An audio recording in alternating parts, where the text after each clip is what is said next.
කුදල කඳු මුදුනින්ම රයිගම් මහස් ගඟෙන්ම සයිබ මේ පාරෙන්ම කනින් බලන්නට එන්න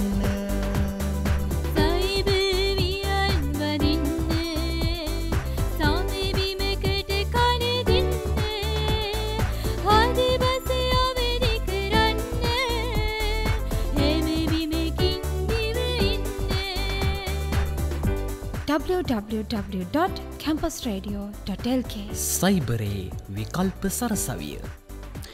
Hi everyone, it is a great day today and it's a great pleasure to present the show today. Actually we have a special show today, a special talk show today, and we have a special guest in here, our campus radio studio, and we are going to very welcome her, Natia Sirabidze, the Deputy Minister of Education, Culture and Sports. Nadia, very welcome to our show. It's a pleasure to interview you and pleasure to have you here in our show. It's very welcome. Hello to your listeners. It's a big honor to be at your radio station and to talk to your students. And one of the reasons is that I used to run the campus radio station for practicing my students in radio broadcasting. So it's a big work to do for you, and it's very beneficial for your students and the lecturers as well. So thank you for inviting me. Yeah, it's a great pleasure to have you in here. First of all, actually, you can listen to our webcast, www.campusradio.lk. You can lively listen to our program. And I would like to, know about the Georgian, basic. Can you tell us about brief, idea? Give us a brief idea of Georgian education system. Can you tell us about that, please? Sure. As for secondary education in Georgia, it's compulsory, but for the higher education, students have to pay, even though there are some state grants that we give to students. For example, those who have high rates in most of the exams, they can get the grants. As for the education, as I've heard in Sri Lanka as well as in Georgia, some 90% of the population have high education. Is that right? So we have very smart students and who go along their career and are professionals. But the main problem we used to have when we were the part of the Soviet Union was that mostly it was oriented on teaching at the universities and not on learning, meaning that the theories took over the practice, which is changing now, and it's very good, I think. That's better. And actually I want to know about, are there any private universities and to the level of the state universities? Are there any private universities in Georgia? Sure, there are state universities as well as private universities.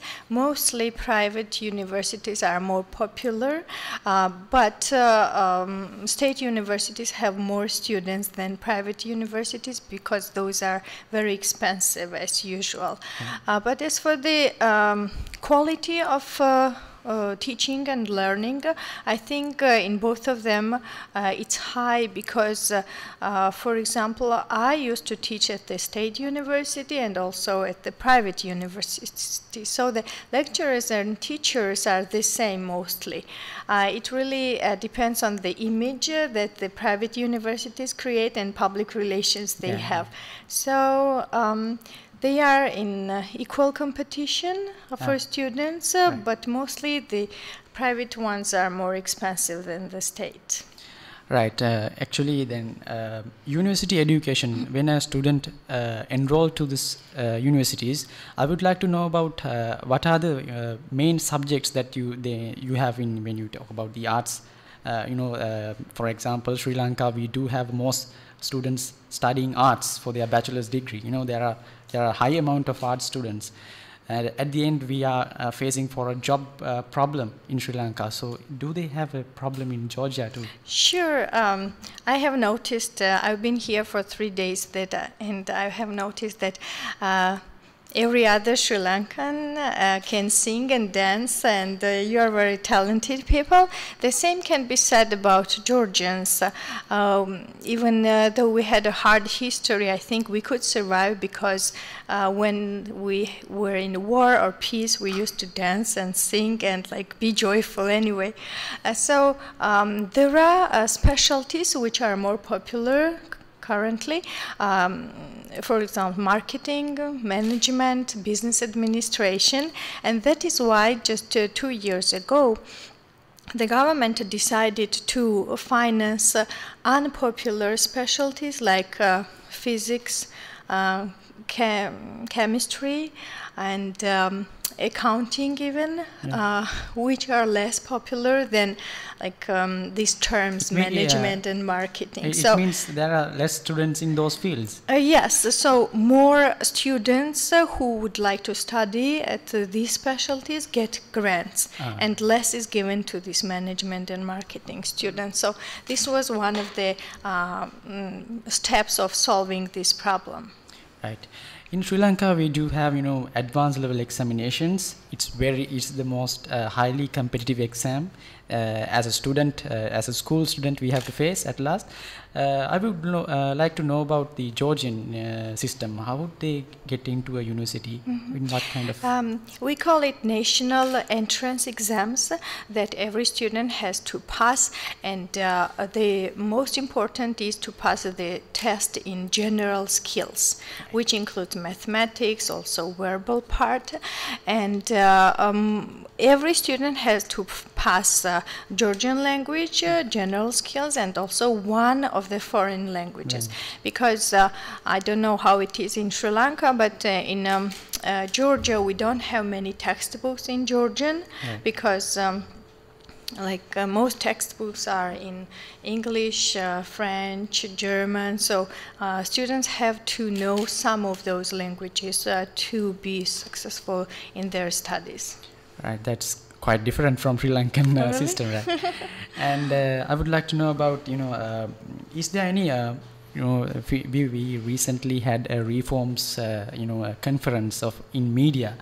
Actually, is there any reforms in education in your country you recently had, or any changes that you have done to change your system, if there's any problem?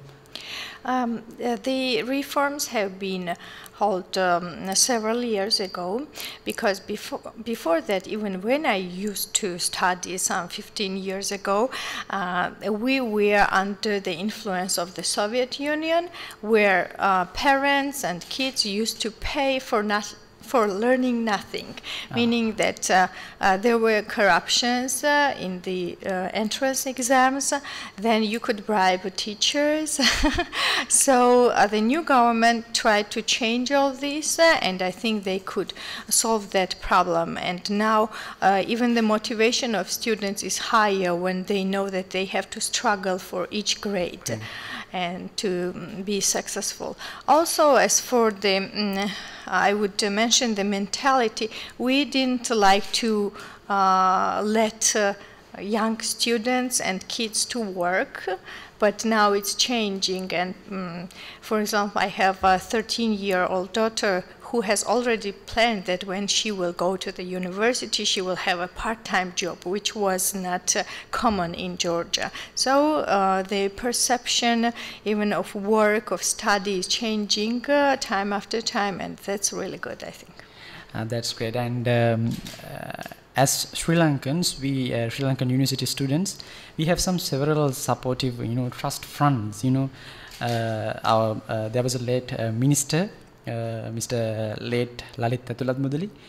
He was the trade minister in Sri Lanka, and he began the Mahapola Trust Fund, which helps to students to fulfill their educational dreams by giving some money monthly to students.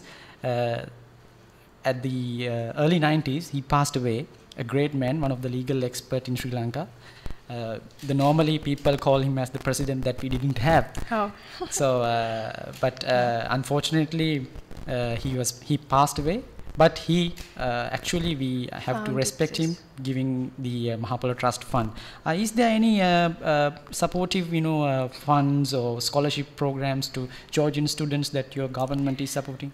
Sure, there are private funds and commercial organizations that, for example, there are some national banks that finance a couple of students, but the government takes the biggest role in it. For example, in my region, where there are some 15,000 students, we have over 1,000 students who are fully funded by the government, and that's a really good part for this. And also we have some contest for the internships. If students want to go abroad and do their internships, we are funding them. But of course, they have to be successful in their grades and studies. That's good. And in Sri Lanka, I would like to tell you about that the student councils. When the political scenario and there are student parties who are supporting political parties. Is there any activities going on with the political parties and the university students councils? Is there any a bond in Georgia too, having influencing political? They're used to be because every party, every government wants to influence the students who are the not the biggest but important part of voters. So there used to be politicized at the universities, but with the government that I represent, we just let the students go because we want them to develop. And we want them to be free and to struggle even for their finances. It was a common sense that the government used to give money to the students for the associations, and they did what the government wanted. But this makes them fit into frame, and we want them to think more. And I must tell you that in Sri Lanka, it's the opposite side. Government supports the students, but students not supporting the government, and they are doing. That's very smart, by the way. That's great. That's a smart thing to do. Yes, actually, the students, there is a party called Janata Vimukti Peramuna, in Sinhala meaning Liberation Front. They are handling, indirectly student council, so they can influence some, when the government have some policies and like that. So it's great, that student in your country, leaving them alone and trying to build up. That's a great thing. And as we all are media students, we would like to know about the media. What are the demands that have you in the country? I don't know if anyone can go to Georgia and do their higher studies. They would love to do. So tell us about the media field in Georgia. By the way, we have Sri Lankan students. I don't know how many, but I know that there are students from Sri Lanka and India, because some of the universities provide English language studies, even in journalism. As for the media, for example, Georgian media is ranked as one of the first to be free in the region, meaning the Caucasus region. And the quality they produce, the product is really good. And by the way, journalism is one of the popular professions that kids want to get. So the good thing is that nowadays, even in journalism, it is the main burden is on practice. While I graduated bachelor's program in journalism, and it was like, okay, let's look at the picture of the camera. And there is a button that says reg, but you couldn't touch anything. While now they have a good technical equipment, and kids can go, and especially with the social media and multimedia, they are doing radio reports, videos, and of course some blogs. So there are lots of opportunities for the kids who would like to be professional journalists. That's great. So, so you should come. Thank you very much. We would love to come there. And actually, I would like to know another thing, that what are the, in students' movements in, when you talk about not only the university students, is there any vocational training in your education system? I would like to know if someone finishes the secondary education, are there any vocational institute that everyone can get? It's better to there are some students who didn't have the chance to get into a university. They would love to have some educational qualifications. Sure. So we have vocation schools, and taking into consideration the priority of in the main industry in Georgia is tourism. We have schools that prepare hotel and restaurant managers in hospitality field, as well as salespeople. Also, Georgia is considered as a cradle of wine, so kids learn the winery, how to prepare wine, how to serve wine well. So there are lots of opportunities. Yeah. Actually, we popularly know about that the countries. I don't know. You are in history. You belong to the Russian Federation now. Soviet Union. Soviet Union, right? That's so. The Russia is more popular to vodka, actually. So it's something that everyone is talked about, and I would like to know about. Let me tell you just briefly. You know what Georgians do? We have a Georgian kind of vodka that's called Ajara. So after you make wine from grapes, you can what is left from the grapes, you can make vodka like Ajara from it. So we are doing both. It's popular. And I would like to know about the students who are studying in in media field. Then our lecturer told that you graduated in Florida University about journalism. Tell us about the experience that you had in US. Actually, everyone would like to share your ideas with that. Sure. I graduated mass communication master's program, and also I used to teach the communication students in public speaking and also broadcast journalism. To compare our countries, I think it's kind of America is setting the standards, even in media, even in teaching, and the universities learning, and the rest of the world is following. And it's good that we are following them, because what I have observed is that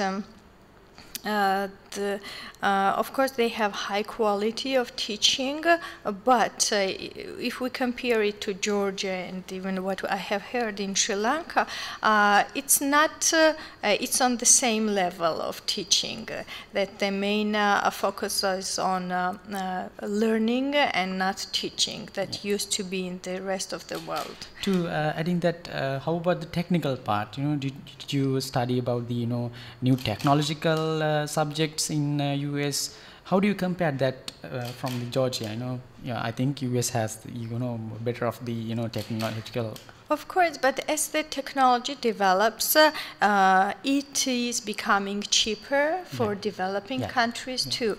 So if in the US they have professional cameras, the same stuff is done by Georgian students with non-professional cameras and even with their iPhones or smartphones. So they are doing their job. job. Maybe it may not be in HD quality, but the quality of editing and the quality of content is almost the same. And by the way, I think that students in developing countries are more creative than even in the US.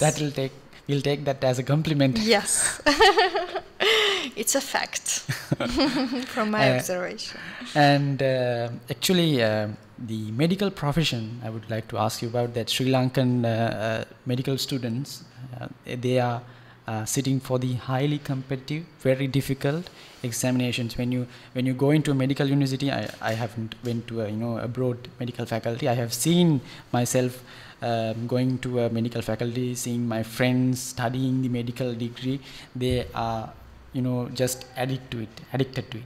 How the doctors became, how a Georgian student became a doctor? Do they have to pass their final exam in the medical council? Are there any medical council? How do they get the bachelor's degree of medicine? My mother wanted me to be a doctor, but I know it's very, very hard. So I knew it, that I couldn't make it. So I just switched. It's okay now. You have reached the top. Whatever the studies you have done. Yes, but what the students do to become doctors is that once again apply for the programs and get into the pass the entrance exams. So then they study for 6 years, but for the if this is the right term, ordinatory, or like. On the top of these 6 years, they have to go abroad for 2 or 3 years. You have to study 6 years, right? 6 years locally, and usually they go abroad to internship. Get additional education, and then they become doctors. In Sri Lanka, we have a 5 years degree in studying in here faculty, and they are sitting for the final exam, which means final MBBS, and then go to the Sri Lanka Medical Council exam. So then they have the internship and they are practicing it. So good. It's time to say goodbye to you. It's a very grateful to have you in here. Very pleasure to have you in here, and we are very thankful to you on behalf of our campus studio staff, campus radio staff. So it's great to meet you, and it's great pleasure to interview you, ma'am. So thank you for coming here. Hope you'll enjoy the rest of the days in Sri Lanka and have a good time. Thank you very much. Thank you very much for inviting me, not only on behalf of me, but the whole Georgia, because I think that not many students of yours have heard about Georgia. So thank you for letting me talk about Georgia. It's a big honor once again, and thank you, and I wish you good luck and success. Thank you very much. Thank you. Okay, listeners, we are going to wrap up the show today, and we are going to meet in the next Tuesday. So till then, goodbye.